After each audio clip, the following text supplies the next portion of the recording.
भगवान की मर्जी। एक समय की बात है, एक बाबा जी थे। वे नौका में बैठकर कहीं जा रहे थे। नौका में और भी बहुत लोग थे।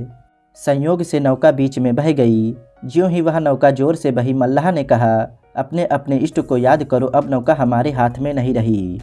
प्रवाह जोर से आ रहा है और आगे भंवर पड़ता है, शायद डूब जाए, अतः प्रभु को याद करो। यह सुनकर कई तो रोने लगे, कई भगवान को याद करने लगे। बाबा जी भी बैठे थे। पास में था कमंडलू। उन्होंने जय सिया राम, जय जय सिया राम, जय सिया राम, जय जय सिया राम बोलना शुरू कर दिया और कमंडलू से पानी भर भर कर नौका में गिराने लगे। लोगों ने कहा, यह क्या करते हैं? पर कौन सुने, वे तो नदी से पानी नौका में भरते रहे और जय सिया राम, जय जय सिया राम कहते रहे। कुछ ही देर में नौका घूमकर ठीक प्रवाह में आ गई, जहां नाविक का वश चलता था। तब नाविक ने कहा, अब घबराने की बात नहीं रही, किनारा निकट ही है। यह सुनकर बाबा जी नौका से जल को बाहर फेंकने लगे और वैसे ही जय सिया राम, जय जय सिया राम कहने लगे। लोग बोले, तुम पागल हो क्या, ऐसे ऐसे काम करते हो? बाबा जी ने कहा, क्या बात है भाई? तब लोगों ने कहा, तुमको दया नहीं आती, साधु बने हो, वेश तो तुम्हारा साधु का और काम ऐसा मूर्ख के जैसा करते हो, लोग डूब जाते तब।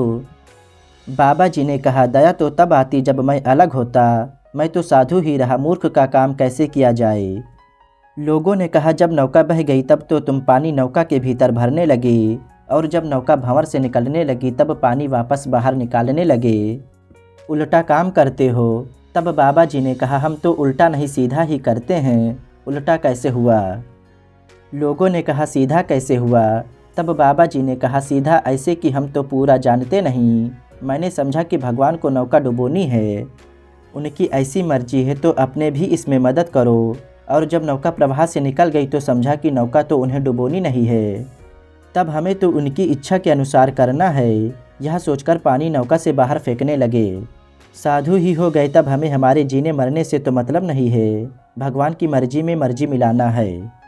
पूरी जानते हैं नहीं, पहले यह जान लेते कि भगवान खेल ही करते हैं, उन्हें नौका डुबोनी नहीं है तो हम उसमें पानी नहीं भरते। पर उस समय मन में यह बात समझ में नहीं आई, हमने यही समझा था कि नौका डुबोनी है, यही इशारा है। दोस्तों, ये थी एक बाबा की छोटी सी कहानी, जो उन्होंने भगवान की मर्जी में अपनी मर्जी मिलाई। जब नौका डूबने लगी तो उसमें पानी भरने लगे और जब नौका भंवर से निकल गई तो फिर नौका से पानी फेंकने लगे और भगवान की मर्जी में अपनी मर्जी मिलाने लगे। दोस्तों, इस कहानी से हमें यही सीख मिलती है कि हमें भी भगवान की मर्जी में अपनी मर्जी मिलानी चाहिए। दोस्तों, जब हम भगवान की मर्जी में अपनी मर्जी मिलाने लगेंगे तो वही होगा जो हम चाहते हैं, और अगर भगवान की मर्जी के खिलाफ करेंगे तो वही होगा जो भगवान चाहेंगे। दोस्तों, वीडियो पसंद आई हो तो वीडियो को लाइक करें और शेयर करें और हमारे चैनल को सब्सक्राइब करें और बेल आइकन ज़रूर दबाएं। जय श्री कृष्ण, राधे राधे।